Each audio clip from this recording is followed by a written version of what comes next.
আল্লাহর হাবিব বলেন বুড়ো হওয়ার আগে যৌবনকে গুরুত্ব দেওয়া। আল্লাহ তাআলা কোরআনের মধ্যে বলেন মানুষের তিনটা কাল, একটা শৈশবকাল, একটা যৌবনকাল, একটা হলো বৃদ্ধকাল। এই শৈশবকাল, যৌবনকাল, বৃদ্ধকাল, এই তিনটা কালের মধ্যে আল্লাহর কাছে সবথেকে প্রিয় হলো যৌবনকাল। কথা বলেন ঠিক না বেঠিক?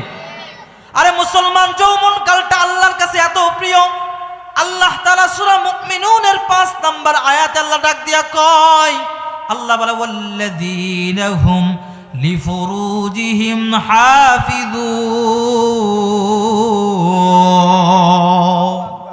আল্লাহ বলে বান্দারে, যে ব্যক্তি দুনিয়ার মধ্যে তার যৌবনকে নিয়ন্ত্রণ করবে, যৌবনকে কন্ট্রোল করবে রে বান্দা, ওই ব্যক্তির জন্য আমি আল্লাহ কিয়ামতের মধ্যে জান্নাত রেখে দিয়েছি। সুবহানাল্লাহ। ক্বালা রাসূলুল্লাহ সাল্লাল্লাহু আলাইহি ওয়াসাল্লাম, নবীজি ডাক দিয়া কয় মাইয়াদমান লিমা বাইনা লাহইহি ওয়া মা বাইনা রিজলাইহি আদমান লাহুল জান্নাহ। এই যৌবন বয়সে মানুষ দুইটা দিক দিয়ে বেশি গুনাহ করে। 1 নাম্বার তার জবান দিয়ে, 2 নাম্বার তার লজ্জা স্থান দিয়ে। এই জন্য আল্লাহর হাবিব বলেন মাইয়াদমান লিমা বাইনা লাহইহি ওয়া মা বাইনা রিজলাইহি আদমান লাহুল জান্নাহ।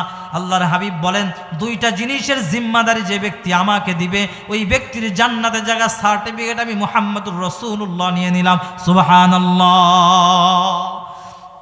1 নাম্বার আল্লাহর হাবিব বলেন 2 চলের মাঝে জিহবা এবং 2 রানের মাঝে যে লজ্জা স্থান, এই দুইটা জিনিসের জিম্মাদারি যে ব্যক্তি আমাকে দিবে, ওই ব্যক্তির দায়িত্ব আমি রাসূল নিয়ে নিলাম। সুবহানাল্লাহ।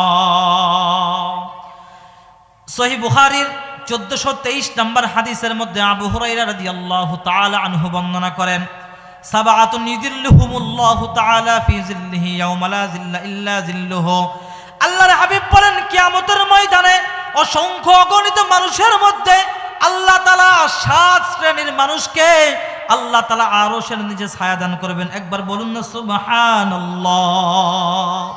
আমরা আরশের নিচে থাকতে চাই কি চাই না কিয়ামতের ময়দানে? আল্লাহর হাবিব বলেন এই গুণাবলী যার মধ্যে থাকবে তারাই কাল কিয়ামতের ময়দানে আরশের ছায়ার নিচে থাকবে। 1 নম্বর আল্লাহর হাবিব বলে ইমামুন আদলুন, ন্যায়পরায়ণ প্রধানমন্ত্রী, ন্যায়পরায়ণ বাদশাহ, ন্যায়পরায়ণ শাসক। যেই দেশের শাসক ইসলাম প্রতিষ্ঠা করার জন্য উঠবে, ওই দেশের শাসক কাল কিয়ামতের ময়দানে আল্লাহ তাআলা তাকে জান্নাতের মধ্যে রাখবেন। সুবহানাল্লাহ। 2 নম্বর আল্লাহর হাবিব বলেন ওয়াশাবুন নাশা ফি ইবাদাতিল্লাহ, যেই যুবক তার যৌবনটা আল্লাহ রাস্তায় কাটাবে রে বান্দা, ওই যুবক তার যৌবনকাল এত বড় ইম্পর্টেন্ট, এত বড় ইবাদত, ওই যৌবনকা আল্লাহ রাস্তায় লাগার কারণে আল্লাহ তাআলা কাল কিয়ামতের ময়দানে আরশের নিচে ওই বান্দাকে ছায়ার ব্যবস্থা করে দিবেন। সুবহানাল্লাহ। 3 নম্বর আল্লাহর হাবিব বলেন ওয়ারাজুলুন কলবুহু মুআল্লাকাতুন ফিল মাসাজিদ। আল্লাহর হাবিব বলেন 3য় নম্বর হলো ওই ব্যক্তি যেই ব্যক্তির অন্তর মসজিদের সাথে সম্পর্ক রাখে। সুবহানাল্লাহ। আমাদের অন্তরটা মসজিদের সাথে যদি সম্পর্ক রাখতে পারে মুসলমান, তাহলে কাল কিয়ামতের ময়দানে আল্লাহ তোমারে আমারে আরশের নিচে ছায়া দান করবে। সুবহানাল্লাহ। 4 নম্বর আল্লাহর হাবিব বলেন ওয়ারাজুলান তাহাব্বানা ফিল্লাহি ইজতামাআ ফি ওয়া তাফাররাকা ফি। রাসূল বলেন এক বান্দা আরেক বান্দাকে মুহাব্বত করবে আল্লাহর জন্য। দুনিয়ার মধ্যে যে ব্যক্তি এক ভাই আরেক ভাইকে আল্লাহর জন্য মুহাব্বত করবে, এক ভাই আরেক ভাই আল্লাহর জন্য মুহাব্বত ছাড়বে, ওই ব্যক্তিকে কাল কিয়ামতের ময়দানে আল্লাহ রব্বুল আলামিন আরশের ছায়ার নিচে তাকে ছায়া দান করবে। সুবহানাল্লাহ। এবং আল্লাহর হাবিব সাল্লাল্লাহু আলাইহি ওয়াসাল্লাম তারপরে যেই কথা আল্লাহ রাসূল সাল্লাল্লাহু আলাইহি ওয়াসাল্লাম বলেন ওয়ারাজুলুন দাআতহু ইমরাতুন যাতা মানসিবিন ওয়া জামাল।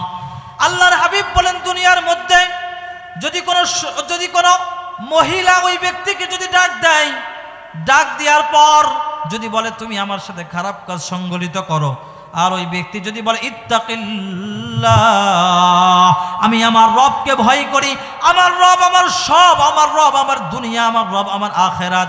আল্লাহর হাবিব বলেন যেই ব্যক্তি আল্লাহ তাআলাকে এত ভয় করবে, কাল কিয়ামতের ময়দানে ওই ব্যক্তিকে আল্লাহ জান্নাতের আরশের ছায়ার নিচে থাকার অবস্থা দান করবে। সুবহানাল্লাহ। এই জন্য আমাদের ঈমানগুলো যদি আমরা উত্তম করতে পারি, খাঁটি করতে পারি, তাহলে কাল কিয়ামতের ময়দানে আল্লাহ আমাদের জন্য নাজাত রেখে দিয়েছেন। কথা বলেন ঠিক না ঠিক? ক্বালা রাসূলুল্লাহ সাল্লাল্লাহু আলাইহি ওয়াসাল্লাম, নবীজি সাল্লাল্লাহু আলাইহি ওয়াসাল্লাম ডাক দিয়া কয়, লা তাযুলু কদমা ইবনি আদম ইয়াউমাল কিয়ামাতি মিন ইনদি রাব্বিহি হাত্তা ইউসআলা আন খামসিহি আন উমরিহি ফীমা আফনা। আল্লাহর হাবিব সাল্লাল্লাহু আলাইহি ওয়াসাল্লাম ডাক দিয়া কয়, আরে মুসলমান কান লাগায়া শুনে নাও, কথাগুলো হিদায়াতের নিয়তে শুনো। আল্লাহর হাবিব ডাক দিয়া কয়, কিয়ামতের ময়দানে আদম সন্তান 5টা প্রশ্নের উত্তর দেওয়া ছাড়া আল্লাহর দরবার থেকে তার পাকে নড়াইতে পারবে না। বলেন কয়টা প্রশ্ন? একটু আওয়াজ দিয়ে বলেন না ভাই, কয়টা প্রশ্ন? এই 5টা প্রশ্নের উত্তর দেওয়া ছাড়া কোন আদম সন্তান কাল কিয়ামতের ময়দানে আরশের অর্থাৎ আল্লাহর সামনে থেকে পা নড়াইতে পারবে না। 1 নম্বর আল্লাহর হাবিব বলেন, ওয়া আন শিবাবিহি ফীমা আবলা। আল্লাহর হাবিব বলেন, কিয়ামতের ময়দানে বান্দাকে তার যৌবন সম্পর্কে জিজ্ঞাসা করা হবে, রে বান্দা তোমার যৌবন কি নেতার পিছনে কাটাইছো নাকি আল্লাহর রাসূলের পিছনে কাটাইছো? যুবককে জিজ্ঞাসা করা হবে, যুবক তুমি 2টা সিঙ্গারার জন্য, একটা 7 আপের জন্য সারা খুকসে স্লোগান দিয়ে বেড়াইছো। আমার নেতার চরিত্র ফুলের মতো পবিত্র, যদিও নেতা নামাজ পড়ে না 1 ওয়াক্ত। কথা বলেন আছে না নাই? আরে বলেন না আছে না নাই?